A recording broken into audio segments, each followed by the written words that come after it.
healthy gut is key for overall physical and mental well-being. Whether you're a health-conscious advocate, an individual navigating the complexities of living with GI issues, or a healthcare provider, you are in the right place.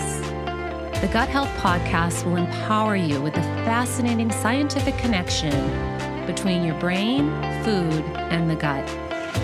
Come join us. We welcome you. Hello, friends, and welcome to the Gut Health Podcast, where we talk about all things related to your gut and well-being. We are your hosts. I'm Kate Scarlatta, a GI dietitian. And I'm Dr. Megan Reel, a GI health psychologist. We have a very exciting podcast for you today because we are talking about alcohol, the gut, and going beyond that. We are thrilled to be joined by Dr. Ponni Perumalswami, a leading hepatologist and advocate for liver health. She is the director of the Alcohol Liver Disease Program at the University of Michigan and the director of the Liver Clinic at the Ann Arbor VA. Dr. Perumalswami is a renowned clinician who manages complex liver diseases, so certainly an expert for our conversation today. We are fortunate to have time with her, and we are going to kick off this new year with something that a lot of people are perhaps curious about, and that might be your liver function. So welcome. We are so thrilled to have you. And we like to start off our podcast with a myth buster. So what's a myth about alcohol or liver function that you'd like to share with us today to kick off? That alcohol has health benefits. I'll start by saying thank you for having me. So I really appreciate you guys inviting me to join you guys for this discussion today. But that is the myth I would probably lead with. Wonderful. So with that in mind, that specific myth, let's start with a question about, is there a safe amount of alcohol that can be consumed without causing harm to the liver and the gut or any potential amount of damage to our gut health and beyond? So let's talk about safety and alcohol. So this is a great question, I think, kick things off. Our understanding of alcohol has evolved a lot, I would say, which I think has actually made it incredibly confusing for the general public. I mean, we've always known that alcohol is related and associated with many different types of harms. But what we now know is that no alcohol is best. Alcohol simply does not appear to convey any health benefits whatsoever. There used to be some belief that drinking certain types of alcohol, for example, 1 glass of red wine a day, might lower your risk of cardiovascular disease, but that doesn't seem to be the case with additional studies. And I think because of this kind of confusion and knowing that alcohol is associated with so many harms, and we're seeing even increases in these harms over the last 10 years, in December of 2022, the World Health Organization published a statement on this. And the statement really was focused that there's no safe amount of alcohol to consume. And then that was followed in the heels in 2023 with the WHO, the World Health Organization, declaring that the risk to drinkers' health starts with the first drop of alcohol. So when we're talking about, safe, it's really hard to really now knowing what we do and having more kind of, I think, public health messaging that's in line with what we know, that alcohol is associated with many different types of risks and known harms. And like one classic example of that is, for example, liver disease, right? And we also know that there's been lots of observations that some people who drink alcohol versus those who don't drink the same amount might develop certain types of problems, right? Organ dysfunction, for example. So we know that toxicity of alcohol is involved in generating health complications, but it may be one of many alcohol-induced changes and factors that play a role in developing some of the harms. So if it's liver disease, if it's changes in intestinal microbiota, composition or the function of that, alcohol plays a role. I don't like organ dysfunction. That's probably not a good thing, right? Not a good thing to hear. We don't want to ever be telling people that they're having problems, like health problems particularly, right, related to alcohol. Lay people do have an association, right? Like that some amount of drinking can cause liver problems, for example. So that red wine that seems to have this health halo, what we're hearing is that there really aren't specific types of alcoholic beverages that are better or worse necessarily for your overall gut health or liver health. That's correct. I mean, I often will say the body, the liver specifically, for example, it doesn't have taste buds. When it sees alcohol, it's seeing alcohol and it's not discriminating between whether or not it's wine, it's beer, hard liquor, spirits. So, yeah, our body doesn't make any distinguishing factors, if you will, in seeing the different types of alcohol. So, we're not trying to be total Debbie Downers here for the new year. And I think as you listen to today's episode, if you enjoy a glass of wine or two with friends and family, and this enhances your social experiences and brings joy without too many outward negative consequences, then there probably is a way that we can have a positive, balanced relationship with alcohol. Many people. We're just going to encourage you to stay mindful of the reasons for your sip selections and the role that it plays in your overall well-being. Healthy relationships with alcohol is really our goal. And for some people, that's going to include moderation, intention, and the absence of a reliance on alcohol. But for others, you may really be reflecting on how and when and why you drink, which can empower the choices you make. And for some, that may mean that alcohol isn't a part of your life and your overall health and happiness. So just something to keep in mind as we talk about this with our expert who is really empowering us with information today.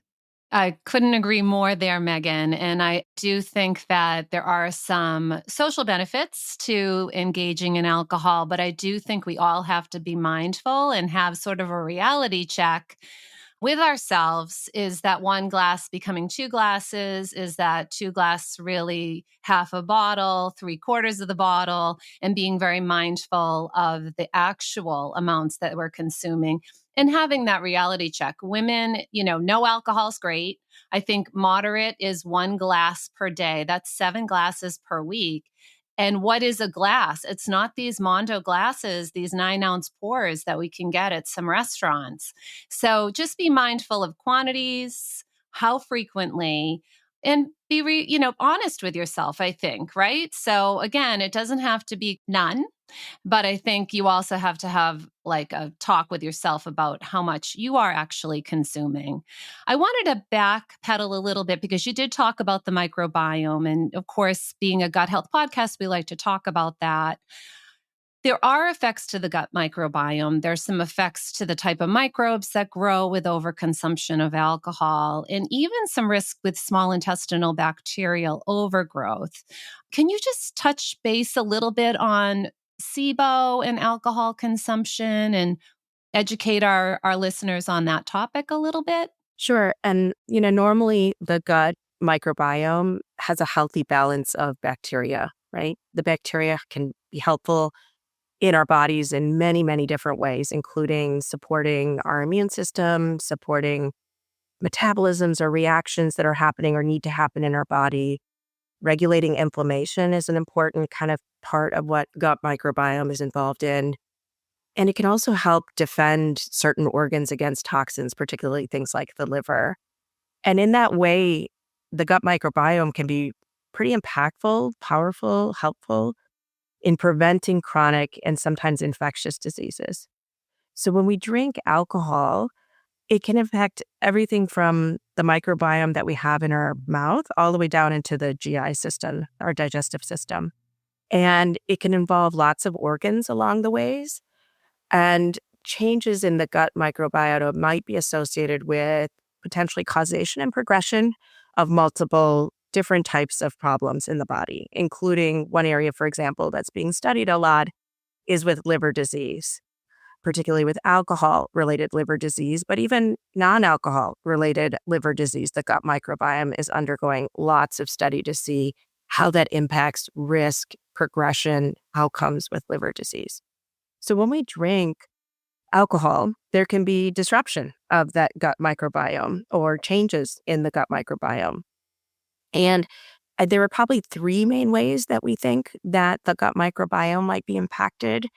One is with the balance of good versus bad kind of bacteria that are kind of living together in harmony in our microbiome. I'll just start by saying that most of the work with gut microbiome and alcohol for many years has been done in animal models. Although there are studies going back to the 1980s, maybe even earlier, where started to look at gut microbiome in humans and sampling in different places and trying to understand, was there gut microbiome differences in people who might have alcohol use disorder, alcohol associated liver disease. And so there were very early reported differences, right, in like what bacteria, how much, and what the balance looked like. So changes in the balance of the bacteria in the gut microbiome are known as dysbiosis, where you get this disruption in kind of what we think of as this happy, calm medium into where things are not balanced the best way to do all of the important things that it needs to do. So that's one way the gut balance of bacteria can be affected. The other way is I just mentioned that gut microbiome is really important for metabolizing things in our body and reactions that need to happen. So it might create the different bacteria, right, as it's metabolizing and involved in the play of alcohol in the system, might create different metabolites. And this can might be involved in signaling pathways in both the liver, the blood, the intestinal kind of pathway. And this can be altered or break down when you have alcohol as a toxin in the gut. And then finally, the last way that people think, based on what research has been done, is that it might make the gut a little bit more what we call leaky. So we have protective mucus layers in the gut that are kind of kept in check by this nice balance of bacteria in the microbiome. And when we drink alcohol and that gets disrupted, then again, that protective layer between the gut and the rest of our body, right, which then interacts with the blood system, organs. We talk about gut liver axis, gut brain axis. That gut integrity can be broken down and cause the barrier protection, if you will, and how it interfaces then with blood and all the other organs to be altered. So those would be the three main ways that we know so far. So interesting. And I think, the gut and, the intestine and the liver are connected with a particular, what is it? The enterohepatic circulation. What is that? The portal vein? Is that what it is that connects the two? So they're right there. They're close in proximity. So if these metabolites are being made, it makes sense that they can travel pretty readily to the liver, right? Correct. Yeah. And that's why, there are now like actually some human studies that are underway to try to understand if there are ways we can impact gut microbiome in people who are developing or have signs of, for example, liver disease, alcohol related liver disease, particularly very advanced liver disease. There's been a couple of rigorous, what we call randomized controlled trials, trying to look at if there's ways we can administer prebiotics, probiotics, antibiotics, or even something called fecal microbiota transplant to see if we can get a rebalance on gut microbiome and then thereby impact positive outcomes, right? So there's been, for example, some small studies looking at patients with very severe alcohol-associated hepatitis. It's an acute form of alcohol-related liver disease.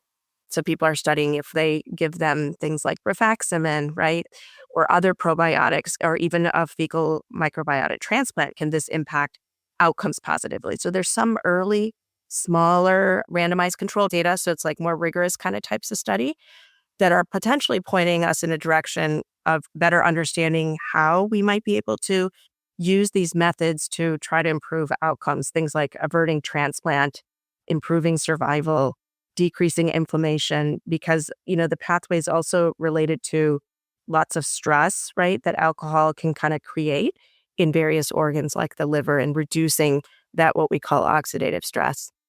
Wow. So I'm thinking about our friends with IBD and IBS, celiac disease. They're already at risk for this intestinal permeability and altered gut microbiome. So I would imagine might be a little bit more cautious if you have those conditions with your alcohol consumption. And I always think about just the impact of different types of alcohol and mixers, like FODMAP containing ones. That's my area of expertise. And certainly if you're downing a lot of margaritas with agave syrup, that's a high FODMAP food that could, also sort of disrupt your symptoms. And there's other factors to consider here, right?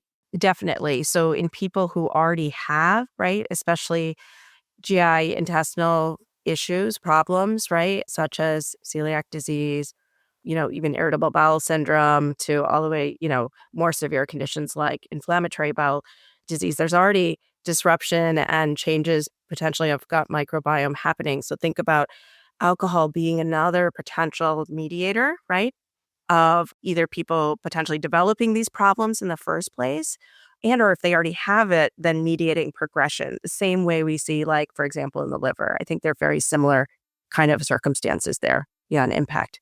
So people are looking for ways to improve their overall health and their lifestyle. And especially to your point, that if you already are living with a GI condition, or really, quite honestly, any physical health condition or mental health condition, if we're looking for a way to live a healthy lifestyle, alcohol may be one of those controllables that by abstaining or shifting to another beverage in a beautiful coupe or cup or flute that is a mocktail or something that still allows you the opportunity to sit and be social and present with other people, but you know that what you're choosing to ingest is not going to cause you worsen diarrhea the next day or even a headache.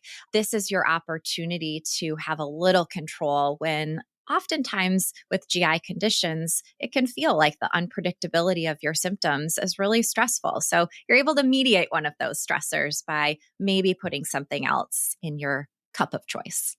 There's some definitions. I think you started to kind of speak on this a little bit earlier. Is it helpful to review some of like the definitions for what we consider unhealthy alcohol use? I always find that kind of helps ground, like, because I think there's lots of confusions about like different terms we often use, like what is binge drinking, what is heavy alcohol use. Do you want me to review any of that? Yeah, that would be great. Okay. So, just to add a touch of confusion, but not to get too confused, we have definitions by different kind of groups. And so, just broadly speaking, binge drinking is defined in women differently than men, right? In women, it's considered 4 or more drinks, either within 2 hours, one setting, or one day, depending on whose definition you're looking at.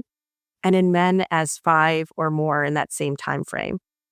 Heavy alcohol use is typically defined as 8 or more drinks in women per week, and in men as 15 or more in the same time frame.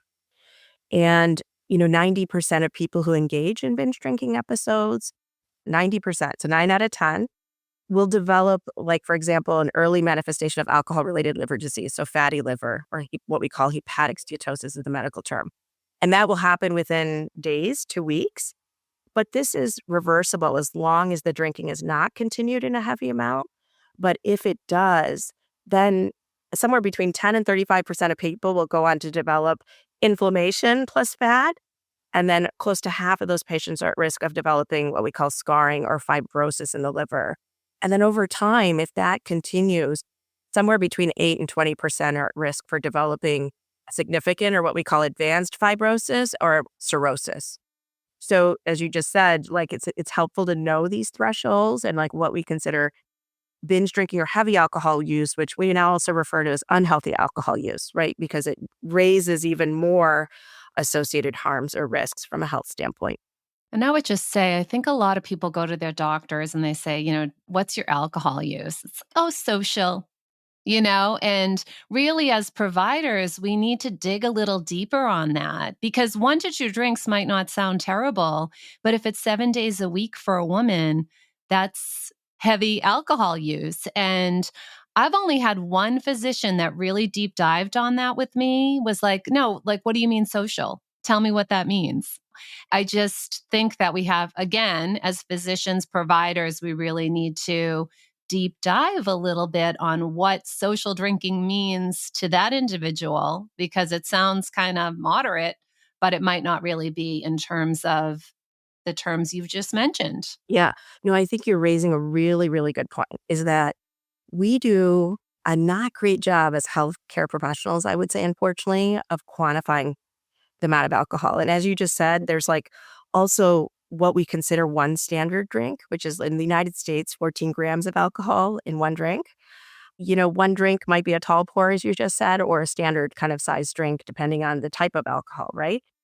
So we do a poor job of asking about alcohol, getting it quantifying. And unless we quantify it, we don't really understand who's binge drinking or who's drinking an unhealthy amount. So the recommended way that like the U.S. Preventative Services Task Force recommends we do it is using what we call validated screening instruments. And the best validated screening instrument is something called the Alcohol Use Disorder Identification Test. And it comes in a mini form or a short form, which is 3 questions. And it gets at how much, how often, and how much binge drinking it is to exactly try to understand who's at risk, who's having an unhealthy amount of alcohol consumption. So it's 3 questions.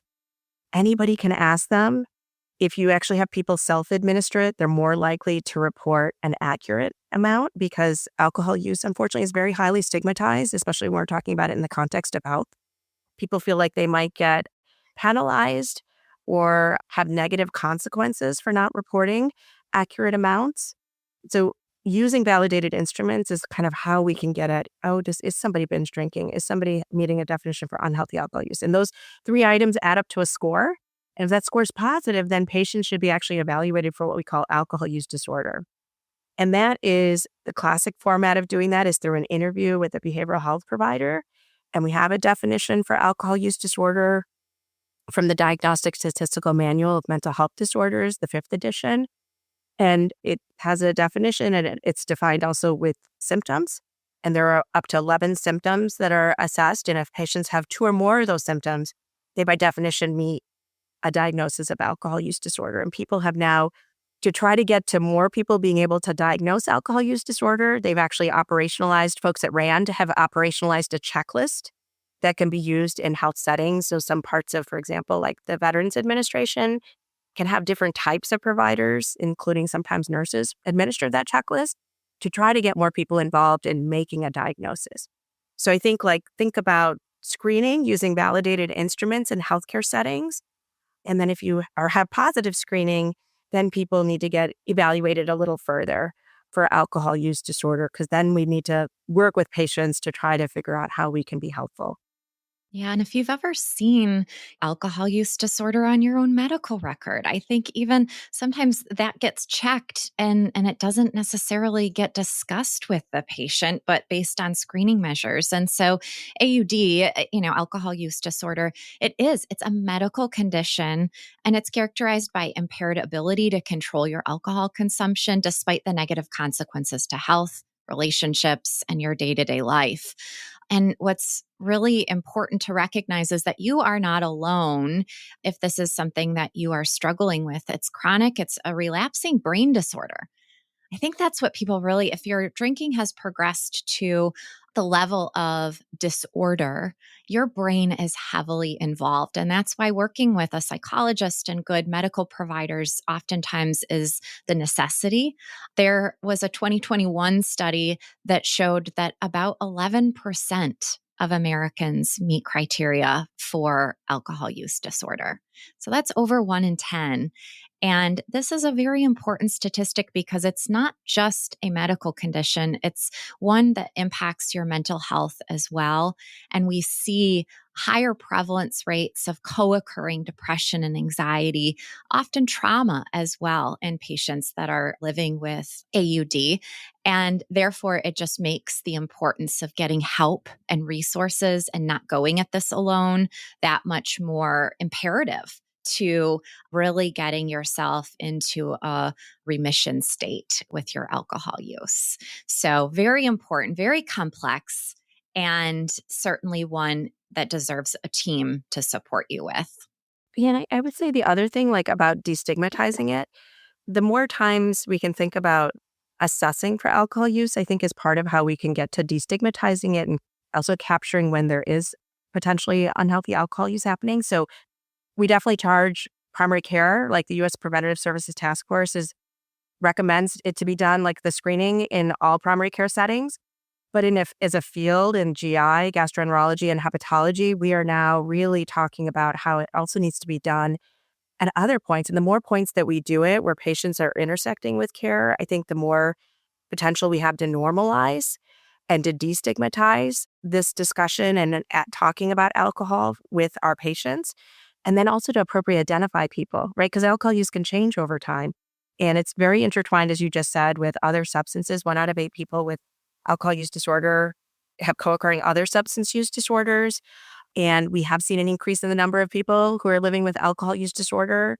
We estimate, based on like the most recent data, that close to 30 million people in the United States that are adults have a diagnosis of alcohol use disorder. And it's, I would say, severely undertreated. Less than 10% of people here in the United States and then globally are engaged in treatment for alcohol use disorder. So lots of, I think, opportunities for identification and then talking about how we can leverage tools to help people. Yeah. I just think that it's, you go to a social event and if you're not drinking, you're stigmatized. Like there's so much culture both ways where, over drinking or addressing over drinking is stigmatized. But on the other side, if you go to a party, there are people that are pressured to have a cocktail. Why aren't you drinking? So there's a lot of cultural change that needs to be done. I'm seeing it with the millennials, I guess, right? Or is that the group Gen Z? Which group is kind of being more non-alcohol? They're probably doing more pot, but less alcohol, right? So we are seeing some shifts, but I also think in addition to screening, we all need to know that alcohol content, even in this like craft beer movement, I love a good craft beer, but some of them are 11%. They're very high. And so again, just educating our patients on alcohol and content of things. Yeah, it might be 2 beers, but if they're 11% each and you're having a, 20-ounce pour, it's a problem. So there's lots of education and change that needs to really move forward for us to have a healthy alcohol relationship, I think. That is so spot on. Like alcohol is a part, particularly in Western countries, I would say, but even globally, it's just part of the social fabric of how we interact with other people, particularly here in the United States. And so there is a lot of work, though, that is looking at how do we make some smart policy decisions so that at a population level, because these things are being done in some other countries and have been shown to decrease some of the bad outcomes we're seeing. So, we've seen just this enormous rise in people with alcohol-related cirrhosis. For example, in the United States, it's overtaken all other liver causes for cirrhosis and death as a cause. It's a leading cause for liver transplant, a rescue option when we have patients with very advanced liver disease. And these are not good things to be seeing, obviously, in our populations. These are not things anybody wants to see happening as a consequence of alcohol. So there are countries that are leading the way with some policy decisions about how we can still allow for alcohol, but try to protect populations from getting into trouble. And we are a population where we're seeing more and more harms, unfortunately. So I do think at some point, thinking about some broader level changes, and as you said, like maybe even thinking about how we better make people understand like how much alcohol is in your craft beer before you drink it, so you understand what's that the equivalent of, right? Is that the equivalent of 1 drink? Is it the equivalent of much more than that or not? What if the secret to feeling happier and healthier lies in your gut? It's true. Your gut produces about 90% of your body's serotonin, the feel-good hormone. That means what you eat and how you manage stress directly impact not just your digestive health, but your mood too. For the 11% of people globally living with irritable bowel syndrome, this connection is life-changing. IBS can feel overwhelming, but there's hope.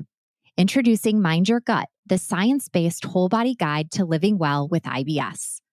Co-authored by GI experts Kate Scarlatta, a GI registered dietitian, and Dr. Megan Reel, a GI psychologist.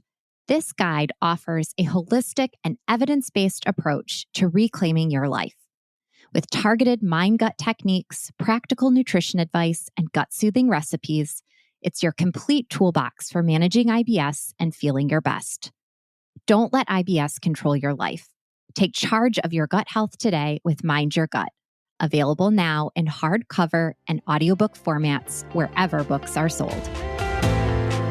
Can you share with us a little bit about how the liver metabolizes alcohol and how that comes to affect things like fatty liver and cirrhosis that you've mentioned and hepatitis? Yeah, so alcohol is metabolized by several processes in the body, what we call metabolic processes or metabolism. And it most commonly involves two enzymes. One is alcohol dehydrogenase, and the other enzyme is aldehyde dehydrogenase. And these enzymes help break apart alcohol as a molecule to make it possible for the body to eliminate it, essentially.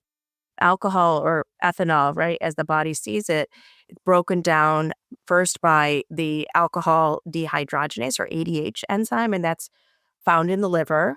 And that takes ethanol, right, into a toxic compound called acetaldehyde.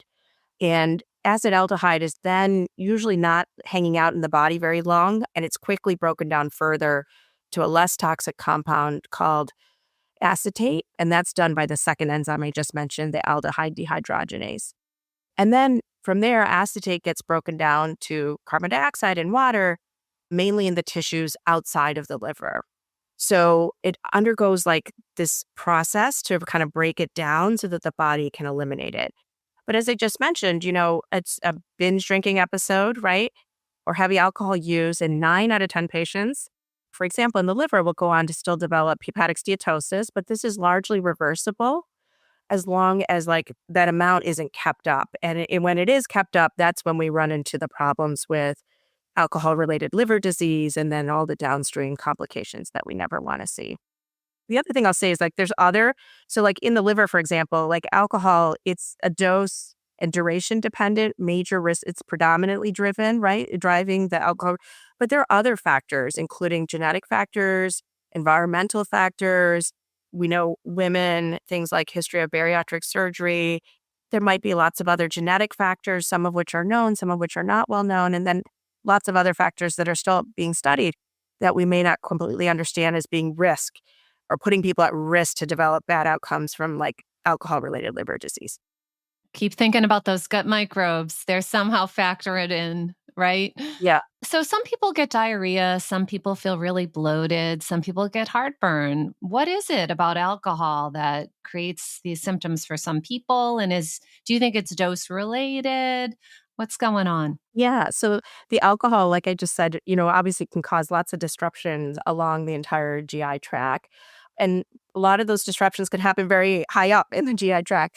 So breaking down, the lining of the esophagus, for example, can then manifest as heartburn, right? And if we scope some patients who have heavy alcohol use, we might actually see something called inflammation of the esophagus or esophagitis. We also see these changes can happen in the stomach very commonly, right? The first kind of places where alcohol is the body seeing, if you will, the esophagus and the stomach. And in the stomach, it can do the same thing with breaking down the lining. So if we were to do an endoscopy, some patients might actually have inflammation of the stomach or what we call gastritis. Some people might actually develop ulcers, right? Ulcers, and that can put you at risk for things like bleeding. And so these things, when people say oh, my tummy hurts or my belly hurts after I drink, it could be related to some of these changes happening. And then as you just said, some people might get bloating. Bloating might be related sometimes to type of alcohol, person's gut microbiome, how they respond to things. And other people may not ever have these symptoms. So it's quite a range that people can experience. But some of these might be just manifestations of the physical changes, right, that are happening particularly in the esophagus and the stomach, which is the first place the alcohol is kind of hitting in our GI system. Yeah, I think at the end of the day, it's a GI irritant. Yeah. I think we just if it can be really irritating to the gut. and known GI irritants. So that was a really beautiful way to explain how it is one. Well, and I'll talk with patients too about what are your behavioral choices if you've been drinking.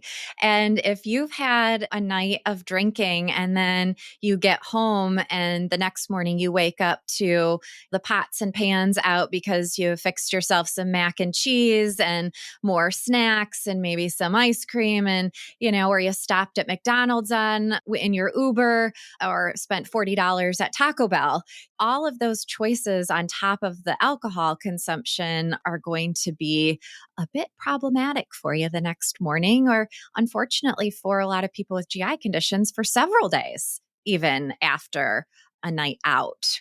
So that is exactly like that concept. It sounds like a brief intervention. So after we ask about alcohol, right, we find out about how much, and then patients come to us, obviously reporting lots of symptoms in the context of whatever other things we might be seeing them for or managing them for. So brief interventions, they're a behavioral treatment, and it's all about having just like this focused conversation about alcohol and potentially related harms or how it's like maybe involved in symptoms that they might be reporting, and really aimed at trying to then get patients to be motivated to create a change plan around that alcohol behavior. And this is actually very effective in people with unhealthy alcohol use, so not even having a diagnosis of alcohol use disorder. And then even in patients with mild alcohol use disorder or moderate to severe to get them then engaged if needed to move towards treatment. So yes, this brief focused conversation of the impact of alcohol is very powerful and a tool we should be leveraging a lot more when we see patients. Absolutely. I talk about that in terms of this bidirectional relationship with patients that have anxiety and depression, where I'll ask about what are some of the things going on in your life? What are your coping skills to manage your mood symptoms? And for the patients that say, well, I have a drink at night and it really calms me down, it calms the anxiety, I don't feel those symptoms of depression as much anymore. There's a technique called motivational interviewing where we start to gather information from people and not to shame them or stigmatize them about the choices that they're engaging in, but education can go a long way. So with depression specifically, I'll talk about the facts that, alcohol can intensify your depressive symptoms. Maybe not in the moment, but certainly because you're disrupting the brain chemistry. And for some people, it's also impacting your social relationships and the stability that you feel at work or at school. And so further problematic it becomes when the brain chemistry, which the neurotransmitter that specifically comes up is GABA, which promotes relaxation, and then serotonin, which affects mood, is disrupted by alcohol use. And so over time, the brain then becomes less capable of managing whether it be anxiety or depression naturally, which then leads you to more drinking, which becomes this very vicious cycle. And so helping patients to understand that their alcohol choice in the short term is going to create longer term problems. And so let's talk about how we can create some healthier habits that will actually get at the root of why maybe you are turning to numb or to calm. And some strategies like relaxation, exercise, healthy social connection, making sure that you've got a good medical team, making sure that you're open and honest. A lot of people that are drinking alcohol are probably living with shame or guilt if their alcohol relationship is unhealthy. So again, that's not to generalize to all people drinking alcohol, but if you're somebody who wakes up the next day and kind of feels some of that emotional sensation of, oh, what did I say last night? Or did I do something? Or maybe, I got behind the wheel of a car and I probably shouldn't have done that last night. If you're having any of those questioning thoughts, just make sure that you start to talk about that with somebody and know that there are available resources to help you. Yeah, and I would say too, I've worked with some clients that come in and say, geez, I feel really bad on Monday, like the beginning of the week, and come to find out they're weekend warriors. So they're partying hard on the weekends and it really has downstream effects to their gut. And so we start seeing these patterns, and then you help identify the patterns to their GI symptoms, and they're more likely to go, oh, aha, you're right. I probably need to really focus on that if I don't want to have major diarrhea on Mondays. There is so much work we can do to help connect the dots as providers. And certainly our listeners, hopefully you can also connect some dots with your own personal story and the way you're using alcohol or not using alcohol.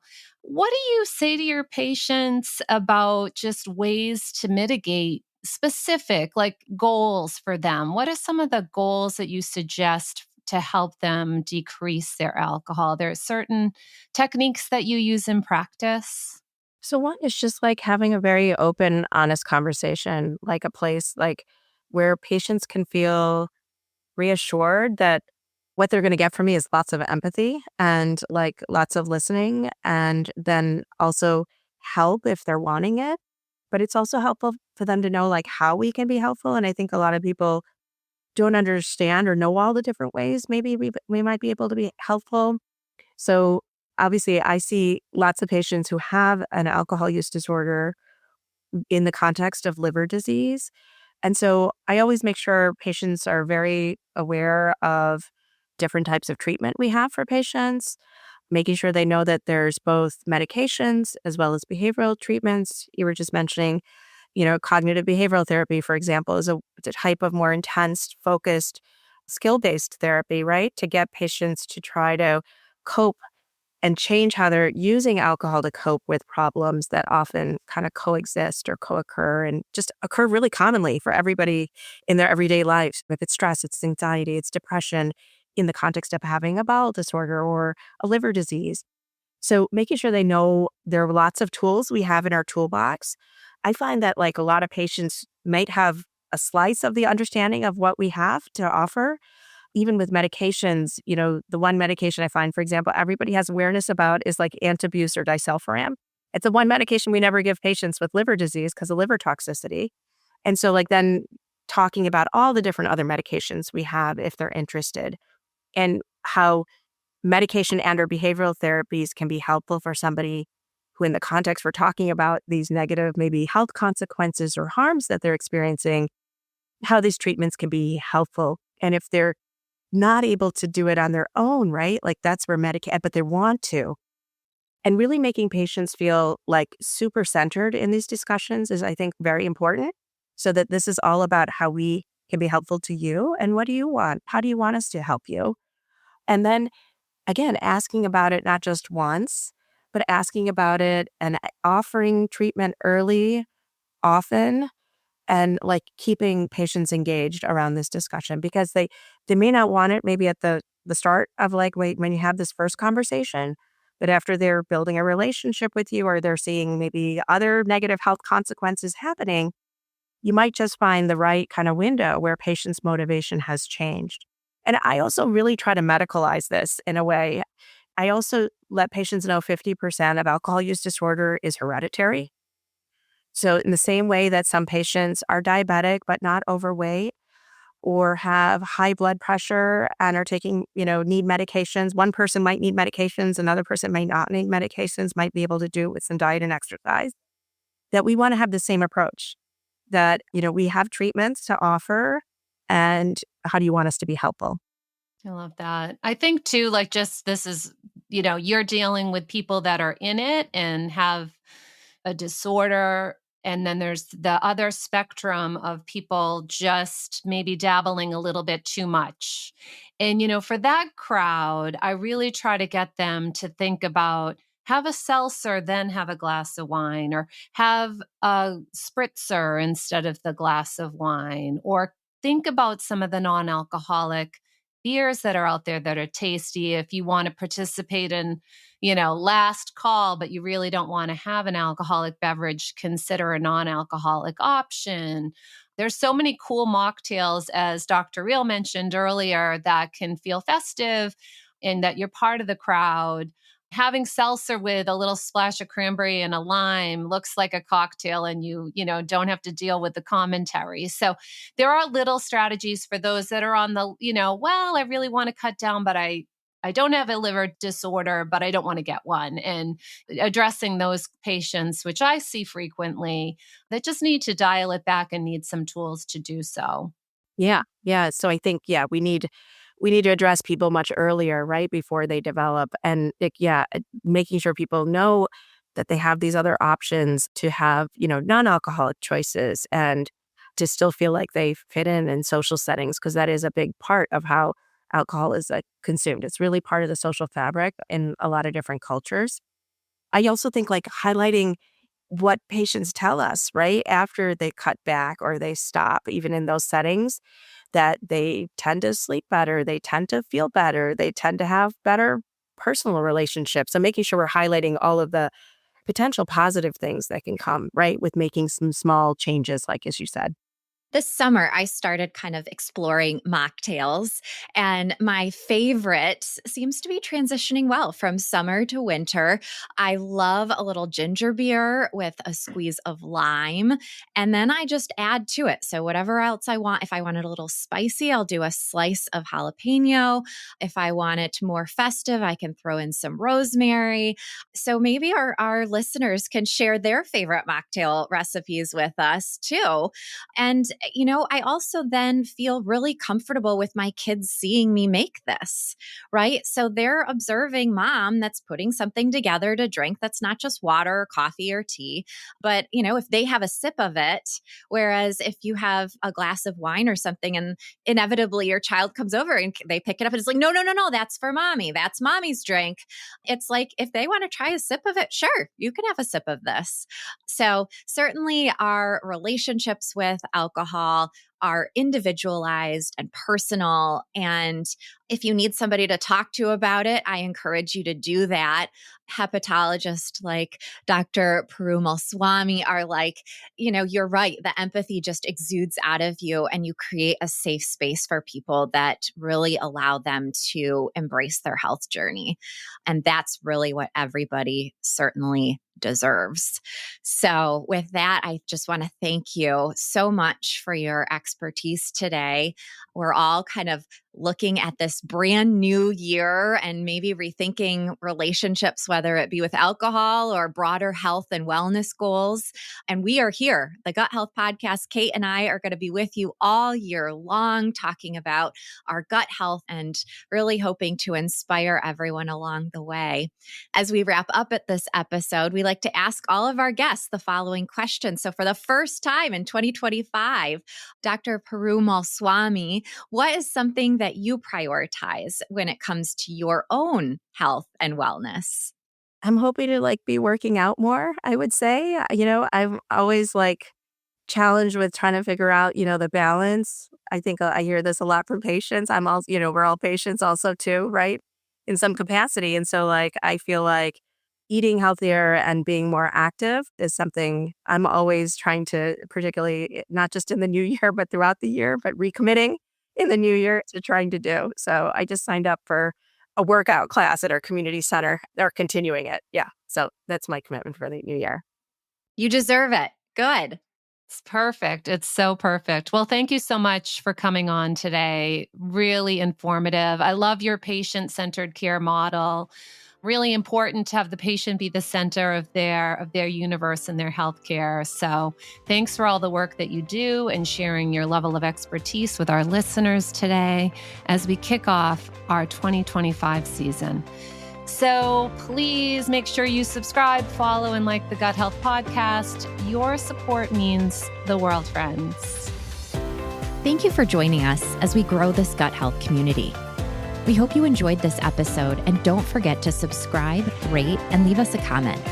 You can also follow us on social media at the Gut Health Podcast, where we'd love for you to share your thoughts, questions, and experiences. Thanks for tuning in, friends.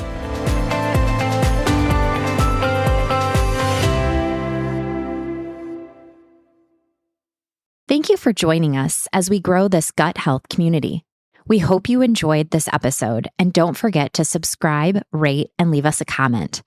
You can follow us on social media at the Gut Health Podcast, where we'd love for you to share your thoughts, questions, and experiences. Thanks for tuning in, friends.